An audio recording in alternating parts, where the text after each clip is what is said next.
All right, Spring. Now that I'm off of network post game for the Avs, they fall 2-1 to the Toronto Maple Leafs in the first of a back to back, the first of a 3-game Canadian road trip, all against playoff teams currently in the Eastern Conference. This, the best out of those playoff teams. Ottawa currently occupying wild card 1, Montreal currently occupying wild card 2. And this was a game that um, it felt like you deserved a way better result than the Avs actually got tonight. I thought they played a very good, clean, solid hockey game, and you just simply look at the results of the 2 goals that go against. One is a centering pass from Austin Matthews that ramps off Devon Tave's stick and up and over the shoulder of Mackenzie Blackwood. A lucky goal there.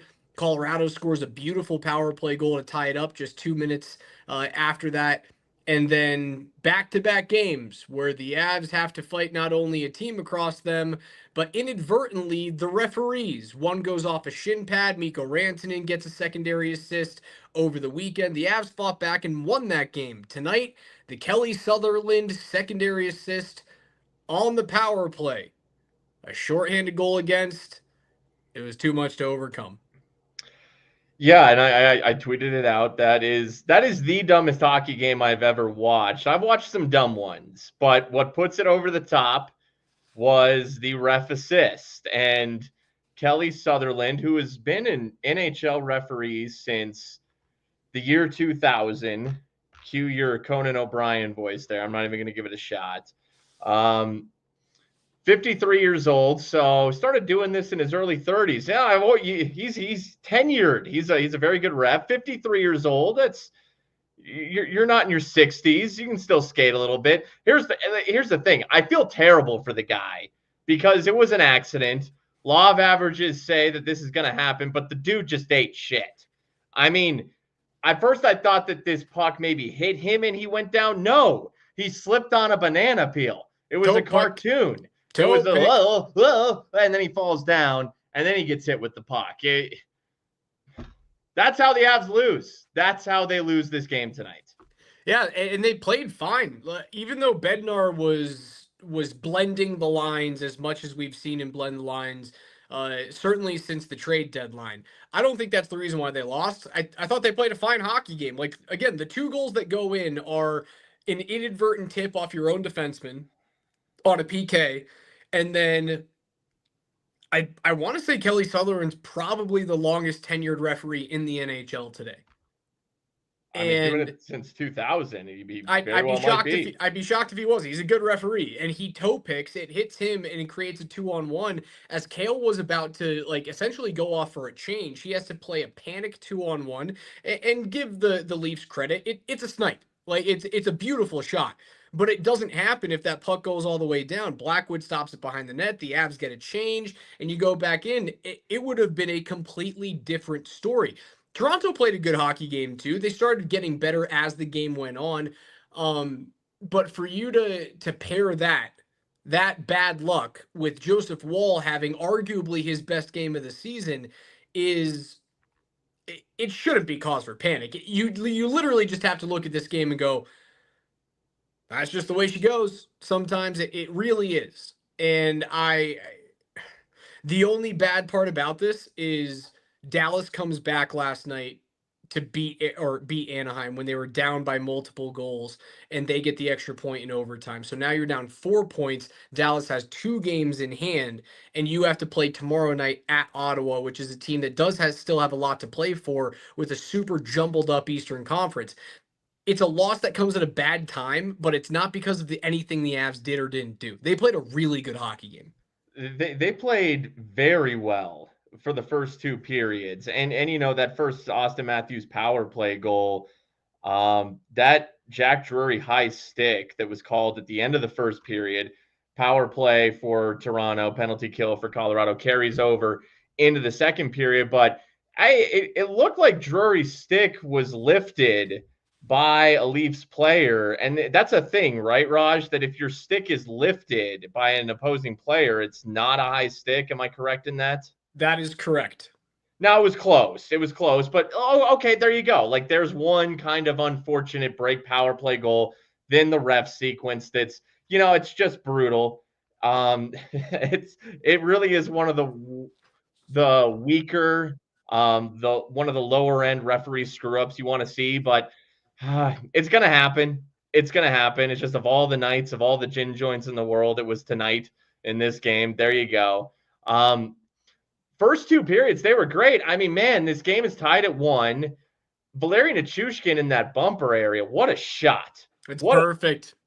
And you know the Avs power play goal was more pure than the Leafs power play goal. You know, Matthews gets a little lucky off a deflection. Nichushkin centers that thing top shelf, right side. Great shot. So, and the Avs are out shooting the Leafs consistently in this game. Outshot them 13-5 in the first period, 15-10 in the second period.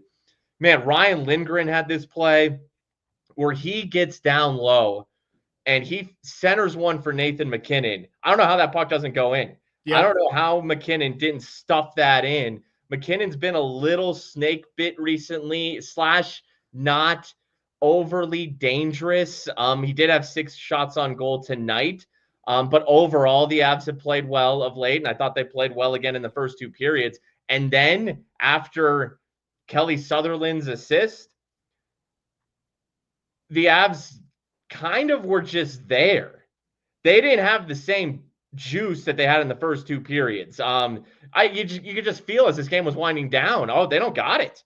For whatever reason, whatever was going in periods 1 and 2, they did not have it in the third. Yeah, and I see the comment, Avs fan on YouTube goes, "What? I thought the Avs were discombobulated." I don't think you can be discombobulated and put 36 shots on goal against a team that is 2 points out of first place in their division.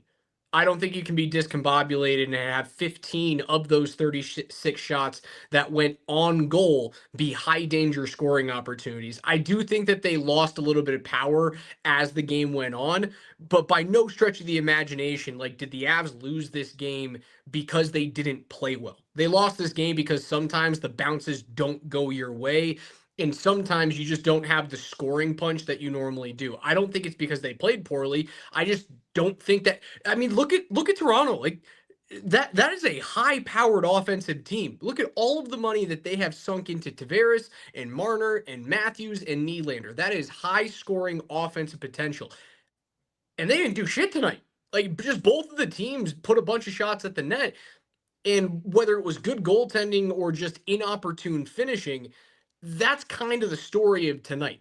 I'm not going to, like, I don't think I learned anything about the Avs or the Maple Leafs tonight. I thought both teams played a fine hockey game, and it just so happens that 2 bounces went Toronto's way and 0 bounces went your way.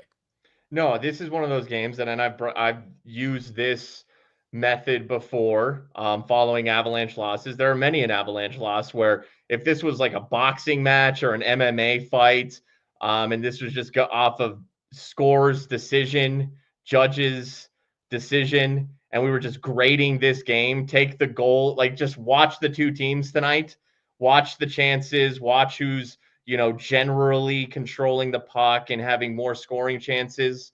The Avs win by judges' decision in this game. Unfortunately, a couple of weird plays and the Leafs win this game. Now, this is a sport where it's not like that. You got to get that puck past that line and into the back of the net. That's how you win in this sport. Okay, there were a lot of positives tonight. Here we go. I'll bring this comment up. Sam Malinsky had another good game. Sam Malinsky was great. Ryan Lindgren, I mentioned, I thought he played well again, but Sam Malinsky, he's taken a little step over the past few games. He was active all night long.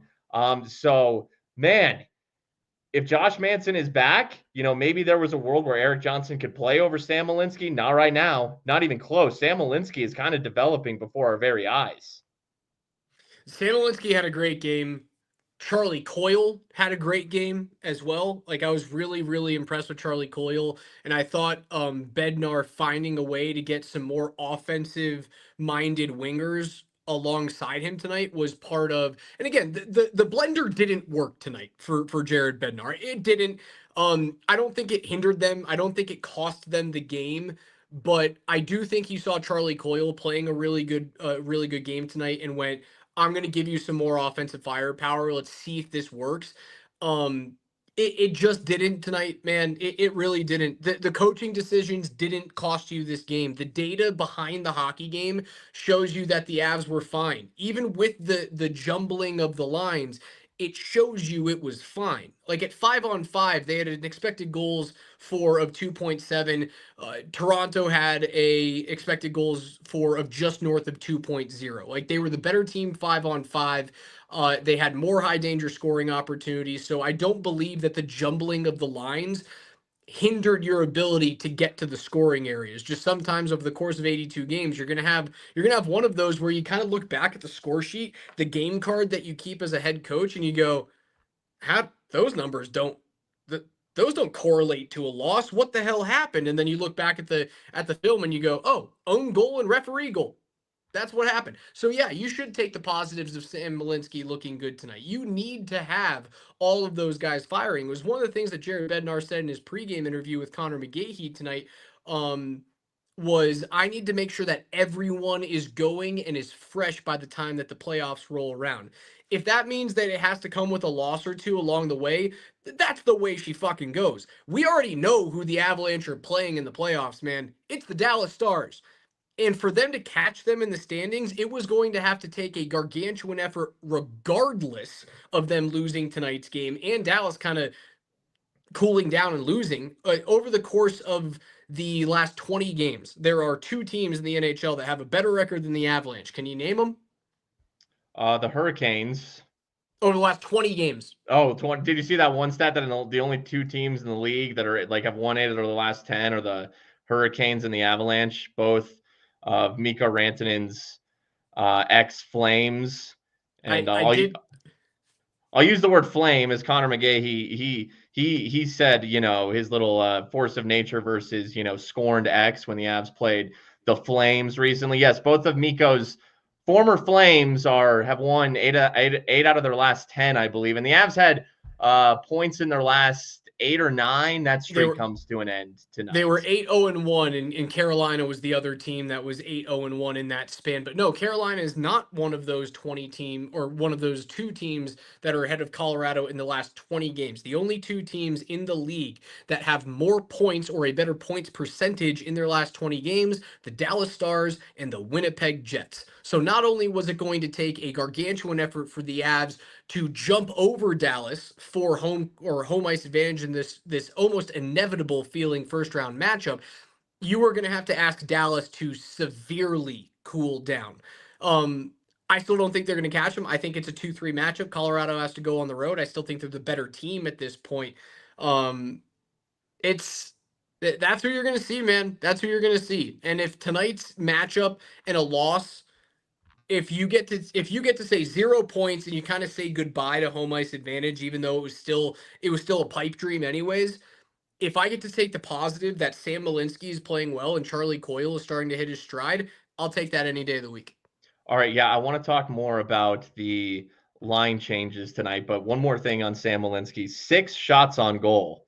That's pretty aggressive. And a play that Malinsky was involved in, and it's another weird bounce play, which was a theme of the night, was Malinsky has a puck near the point, and he feeds a left-handed shot on the right side. Want to say it was Val. Shot on net. Nobody knows where the puck is. Everybody thinks that the puck is around Joseph Woll.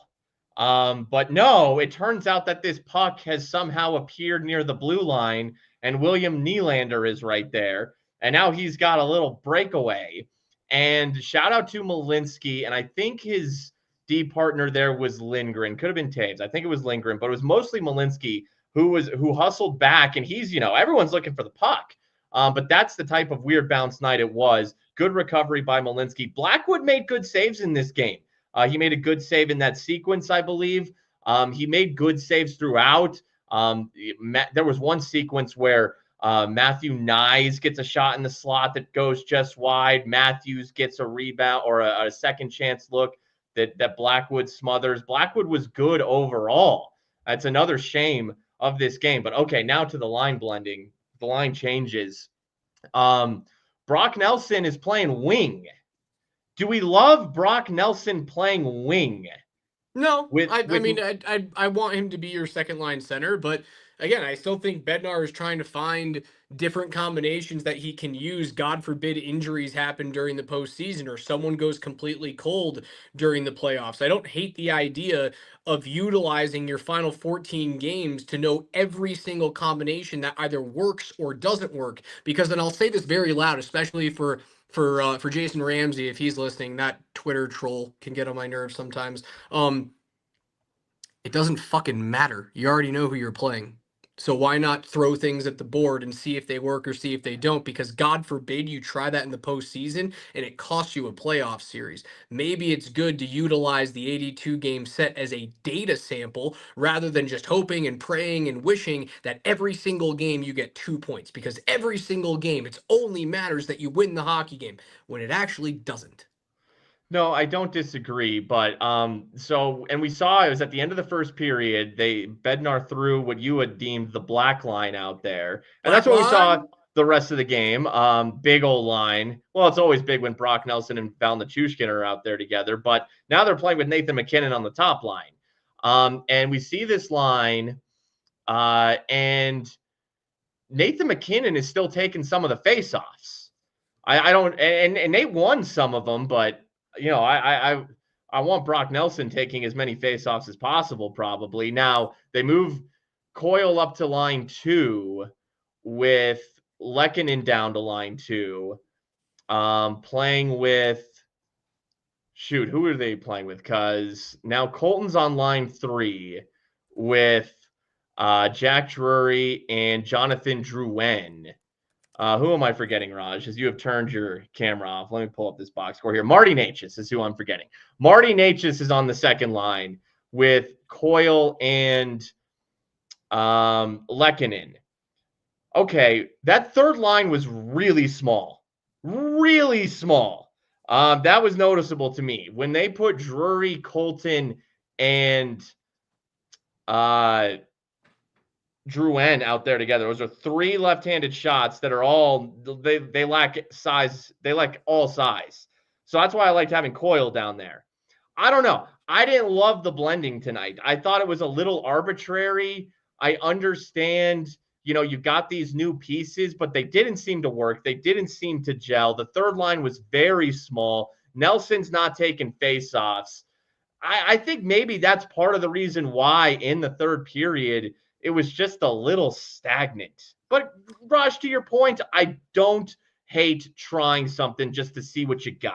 Yeah, the reason why my camera was off is because anytime that I'm on the iPad, if I go to like natural stat trick on a different tab, it unfortunately just like deactivates the camera since we're web based here. I was trying to look at what those 5-on-5 lines actually were today, and the worst by far. It's not even close. The worst line by far today: Nathan MacKinnon, Marty Necas, and Artturi Lehkonen in terms of chances for and chances against. Very early on, Bednar saw something with them today that it was like, all right, those guys aren't working together. We need to change something. And I don't think he wants to unhandcuff Nelson and Nichushkin that much because they have been working well together. Nelson hasn't really found the score sheet, but they work awesome. And as a result, Nichushkin is scoring at a mega high clip. So it doesn't really matter if you want that type of production from Nelson on the stat sheet, as long as his wing gets that production on his own line. So I think he just saw his top line wasn't getting it done tonight. And he saw it early because they only played 5 total minutes together. Lehkonen, Necas, MacKinnon only played 5 minutes and 6 seconds together at 5-on-5. And they were getting, at least from an analytics standpoint, killed. And I think that's probably what caused Bednar to go, all right, it's one of those games. Let's just throw things at the board and hope something sticks. And it didn't stick tonight. I mean, I think overall the MacKinnon, Necas, and Lehkonen line has been pretty good. I know that, they'll struggle for like a period, and I see people freaking out. Oh my God, the MacKinnon, Necas, Lehkonen line. It's not going well. Look at Necas's stats compared to Rantanen's stats since the trade. It's night and day. Yeah, without a doubt. Lehkonen's having a career year. Look, I love Nelson and Nichushkin playing together, but only if Nelson's at center. I mean, I would move. If you got to unhandcuff him. You got to 10 minutes. unhandcuff 10 Nichushkin and minutes and Nelson. 45 seconds today of McKinnon, Nelson, and Nichushkin. 10 minutes, 45 seconds at 5-on-5. 20 chances for, 12 chances against as a line. They had 8 high danger scoring chances. They were without a doubt the most dangerous line to date. This is just, again, from a data standpoint, McKinnon, Nichushkin, Nelson, the best line that the Avs had for an expected goals percentage. The second best line that they had this evening in 6 minutes and 50 seconds together, Charlie Coyle, Arturi Lehkonen, Marty Necas, played 650 at 5-on-5, 12 chances for, 2 chances against, 4 scoring chances, 2 of which came at high danger. Their expected goals for was the second best on the team at .28. And again, that Nichushkin, Nelson, McKinnon line led the team at 1.33 expected goals for over the course of their 10 minutes and 45 seconds today. So, look, man, look, the numbers are great. I love the numbers. Right, but the data says the blending didn't cost them the game. Look, what a scorer can deem a high danger chance isn't necessarily the highest danger chance, because if you watch that third period, it was sleepy. It was sleepy top to bottom. It was nowhere near as dangerous in periods as it was in periods 1 and 2. So that's true. So, I if you want to move Nichushkin up to the top line, great. Have Necas, keep Necas or Lehkonen up there. Keep Nelson at second line center. That's what he was brought in to do. Look, Charlie Coyle can play second line wing. That's what he was doing with the Bruins as Elias Lindholm was the center. Now, Coyle would slip in and take a lot of faceoffs as Lindholm would. It was kind of a pick your poison. Both players could occupy the center position. Maybe you could see some of that with Nelson and Coyle on the second line. I would, in a perfect world, like Coyle on the third line because, like I said, it was very small, that third line without Charlie Coyle out there. And I do want to mention, I thought when the fourth line was out there tonight and, Parker Kelly getting into it with Austin Matthews, not that shift that fourth line had against the Matthews line. I thought that Kiviranta, O'Connor, and Kelly were working their ass off and created a couple of sneaky looks, yet none of them play.